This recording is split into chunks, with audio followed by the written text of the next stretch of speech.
You're tuned in to the It's Real podcast with your hosts, Kayla Kallander and Andrew Yaggie. Each week, we'll talk about what happens behind the scenes working full-time in real estate and share with you real-life stories, our successes and failures as we work to help consumers and industry professionals reach their real estate and real-life goals. Here we go. It's episode 94 of the It's Real podcast. I'm Kayla Kallander, and I'm a mortgage lender. I'm Andrew Yaggie. I'm a real estate agent. Hey, Andy. How's it going today? Going pretty good. Just kind of enjoying some of the temperate weather. We'll see what we get for inclement weather here with kind of the system that's moving through. But no, things are going good. It's hard to believe that next week is Christmas week. Yeah. Already. And with that, I don't know about you, but us, quite a few travel plans. Try to get all of our various families in. Although it's good. Yeah, it's crazy this time of year. Although, first off, I do love a good weather system every now and then. And we've had crazy weather that was -20, +45, like typical Midwest weather. But the fact that Christmas is around the corner, I know we all say it just flies by. And I think a lot of us, I just talked to another lender friend of mine. She's like, where is this slow December we were promised? It's just been busy, and there's holiday events, and I don't know, do you guys do Elf on the Shelf at your house? We do Elf on the Shelf. We do it. Yes. That's a commitment. That's a big commitment. If it wasn't for my wife, we would not do Elf on the Shelf because I probably would not be consistent enough about it. But it's pretty good. Ella, who's our second grader, she's a little, has friends that, talk about not believing in Santa, not believing in the elf and whatever. But so she's kind of, she's doesn't know what to believe sometimes, but still is choosing to believe. And love that. Yeah. I don't know, a little bit of a challenge, but no, it's good. The holidays are such a magical time for kids and for families. It's awesome. And that's just, it's just busier, but yeah, it's flying by, but we are very, very busy in mortgage. How are things on your end with, selling houses, helping people buy? Usually I say, and I tell people, kind of the week before Christmas and, Christmas and through the end of the year are pretty quiet, but wow, I moved 5 different properties in the last week, which gives me a little bit, more. I've been excited, thinking about 2026, and as our team got together and did some business planning, even, talking to individuals thinking of buying and selling, reading the industry news that we all read, about the new year. But it's like, wow, I'm even maybe a little bit more excited about the new year because it's kind of telling me that, hey, there are some people that are pretty motivated out there. There are. And I think, the competition's lessened, and just because it's the holidays and just because it's, time off doesn't mean people are putting their dreams on pause. So, we're set up for probably our biggest January in my career, probably. And it just tells me how excited people are to buy. And it's not just about the rate. It's not just about the price. It's about, what they can do and the wealth they can build and the memories they can make. So it's really cool to see. Yeah, right on. Right on, Kayla. Well, so speaking of the market, and so you said you have a lot of people that are, coming getting pre-approved. Are you having a lot of clients who are approved go under contract? Yeah, quite a bit. We're seeing quite a few. I think yesterday I submitted 4 or 5 new files to be processed, meaning active purchase agreements. A lot of closings in January. So people are still willing to take that step. So not just a lot of people inquiring, a lot of action being taken. So it's nice, to see. Same for you? Yeah, I would say the same. People that are motivated. I've had a number of properties that, it's been the strangest thing even this month and probably the end of November, properties that, have kind of sat there. Maybe they're in a more rural area, or maybe there are some features that the average consumer doesn't, maybe regard quite as high. And they've been sitting there problematic. And I shouldn't even say problematic. Like there were some sellers that, they've had a lot of anxiety about, hey, we have a goal, we want to get there. Others are like, hey, we're not in a rush. If we don't sell till spring, like we're good with that too. But a number of these homes that have maybe been sitting all of a sudden are not getting just 1, but 2 offers. Mm-hmm.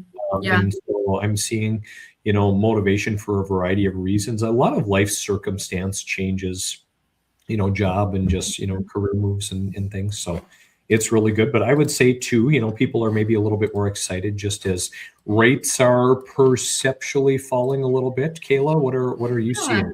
Yeah, I'm seeing, rates are they dipped a little bit. So around 6.25, 6.27, according to Mortgage News Daily. For FHA, we're seeing under 6, we're seeing in the 5s. And a lot of people said, when we get in the 5s, that's when I'll buy.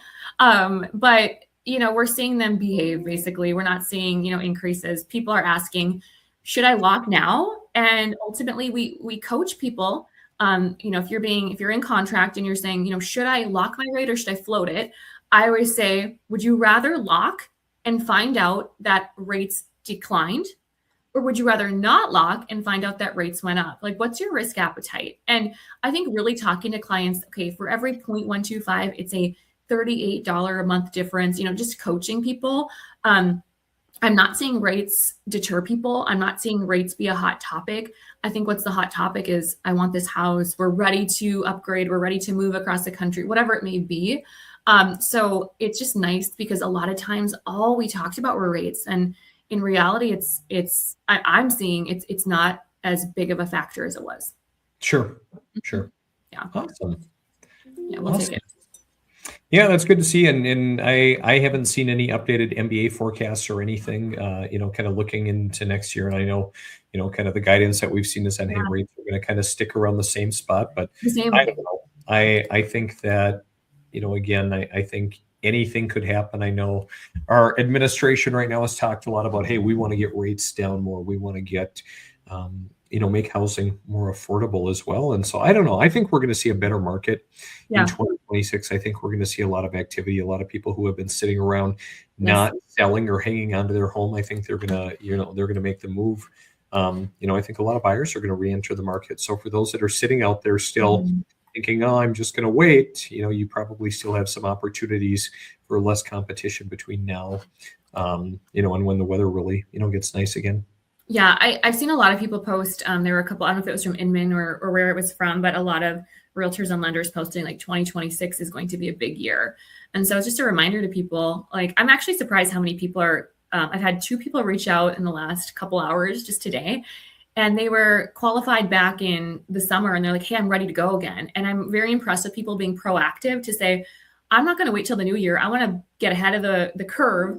I want to make sure I've got all my ducks in a row so that, when, next year comes, I'm ready. So yeah, that's really cool to see people just being proactive. Right. Getting ready for a big 2026, right, Andy? Big 2026 indeed. We're excited. We sat down as a team. I think I mentioned it, and with the agents that I have on, because we've been growing a little bit and kind of ramping up for the new year. And, so we sat and did kind of some, some team learning, and then, talked about individual business planning. And so now I'm taking the time to sit down with my team individually and say, well, what are your goals? We're going to hold you accountable for it. And then also, how do we work towards our overall team goals? So I'm kind of excited about that. I think it's going to be a fun time. Yeah, and I think this is the time of year too, when now's the time to plan so that you can hit the ground running in January. And having team meetings are so important. Accountability, goals. We do like a SWOT analysis. So strengths, weaknesses, opportunities, threats. You can do that, for your own business.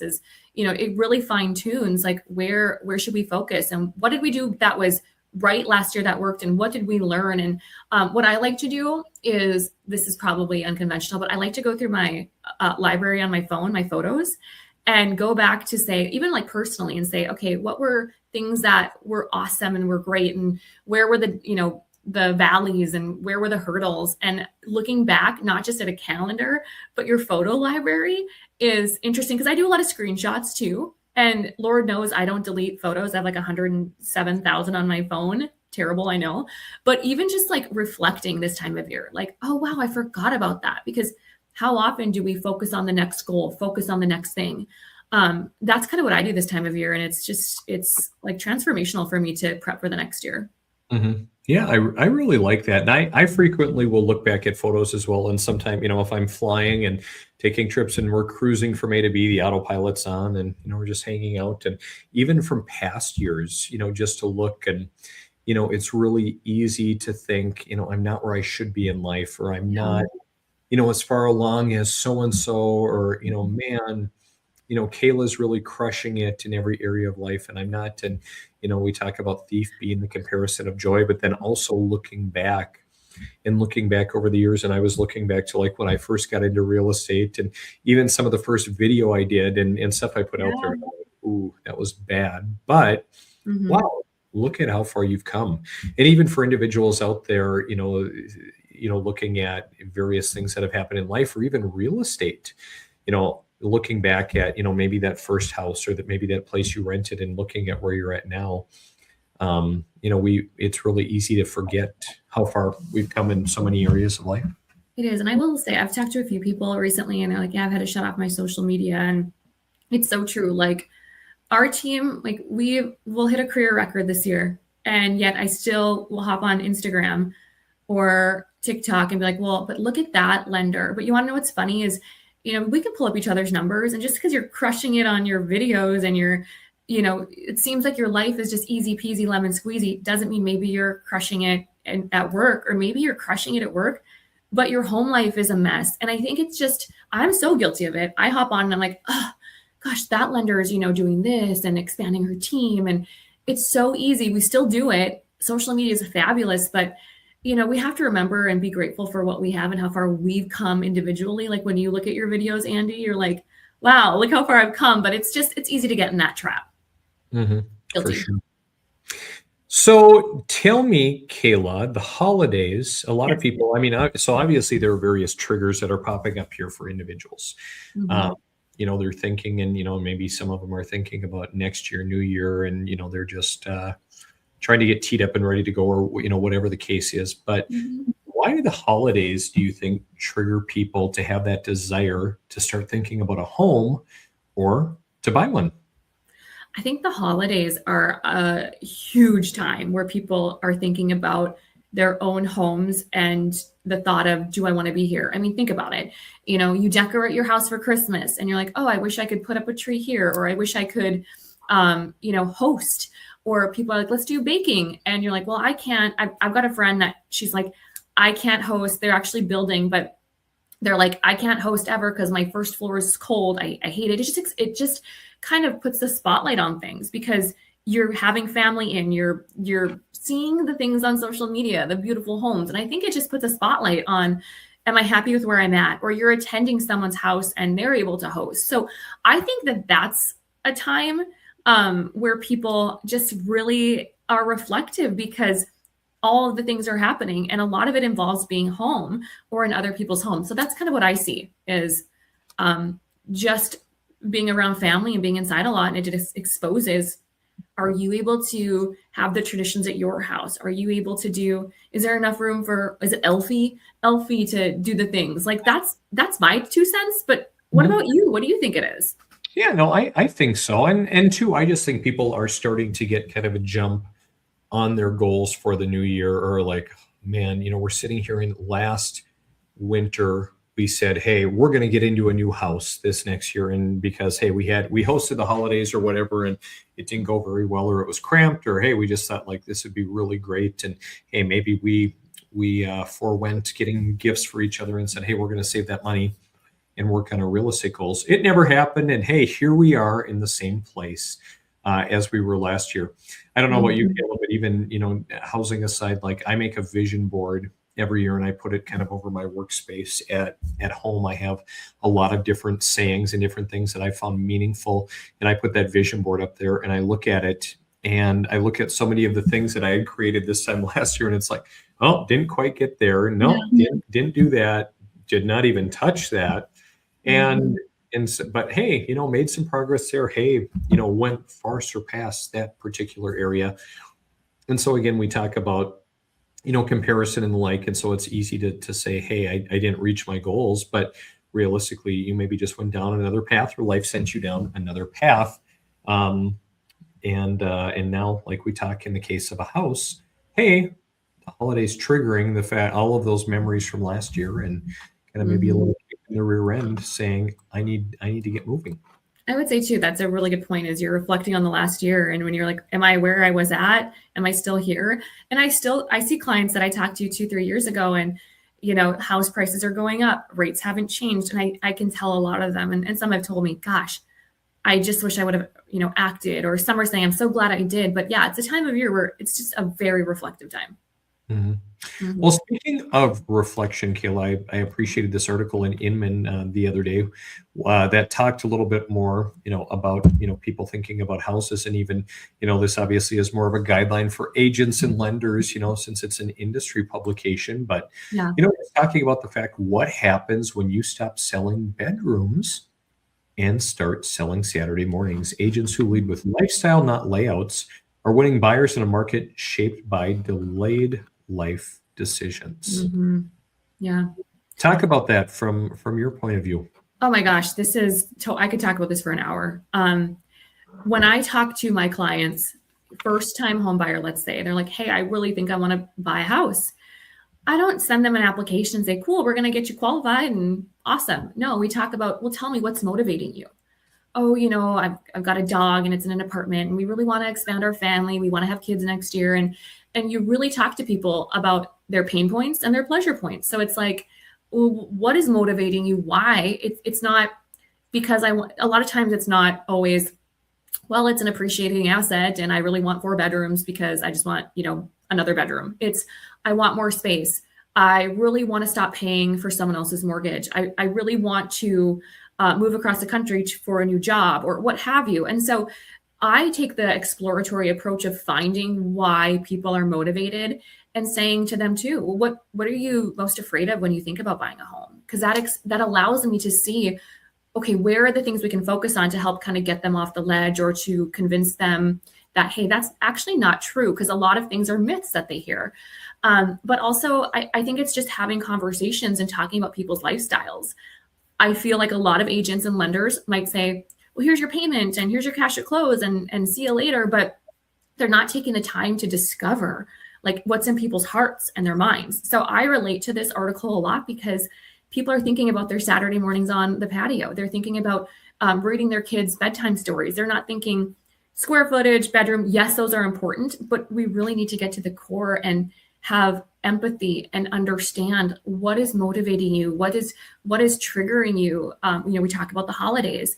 I've always wanted to host Christmas and I never can do family baking at my house and etc. So I relate to this as this is storytelling. This is talking to people and finding the things that make them light up inside. What do you think of the article, Andy? I'm sure you can completely relate. Yeah, I really liked it. And, so for agents, especially, it talked about, build a lifestyle vertical. So be a specialist. So like in our area, it's easy to be a specialist in Lakeshore, for instance, because Yeah. hey, a lot of people they want to live on water for a variety of reasons, and not everyone for the reasons you might think. So, becoming that expert, or maybe like be the equestrian property expert. Like I know a lot of people in the horse community. And so, and I've listed a couple of properties that have fallen in where, hey, they could be a horse property, and all of a sudden I'm getting featured on some of these websites. And so it's like, hey, I'd never thought about that. But I think ultimately for individuals, really, and even, finding an agent or even a lender that, is willing to talk with you about your goals and your dreams and your lifestyle, and lead with life. Don't lead with layout. Lead with, hey, what are you going to do with this? Because even I look at, as we ponder our real estate goals at home, like, hey, there's nothing wrong with the number of bedrooms or bathrooms per se, but we're just kind of looking at the lifestyle pieces as well, and wondering like, hey, does it make sense, to invest in this location based on, kind of our lifestyle goals, or, would we be better off selling and going elsewhere? Well, and I agree 100%. And I think so often we're focusing on the rates 6.25 today. Well, what does that mean? Okay, that means X to your payment. I feel like people are payment matters, right? Like when you buy a vehicle, you're wondering what your payment, like what you spend your money on. Some women buy handbags and shoes, some buy hair extensions. All I'm saying is that we make what is a priority to us where we spend our money. And what I'm saying is people want that feeling of owning a home and having a family. And so when you're leading with payment, square footage, and XYZ versus tell me more, and let's talk about your goals and your vision, Just like we have our vision boards for 26, I would challenge clients to say, what is your vision? Yes, payment square footage matter, but what do you want for your family? So yeah, I love that article. Yeah, great article, Kayla. So, thank you. Amen. Well, unfortunately, that's all the time we have for today, because I know you've got to get moving. I've got to get moving as well. But have a great rest of the week, Kayla. And if I don't talk to you, have a Merry Christmas with you and your family. Merry Christmas, Andy. See you, Kayla. Bye.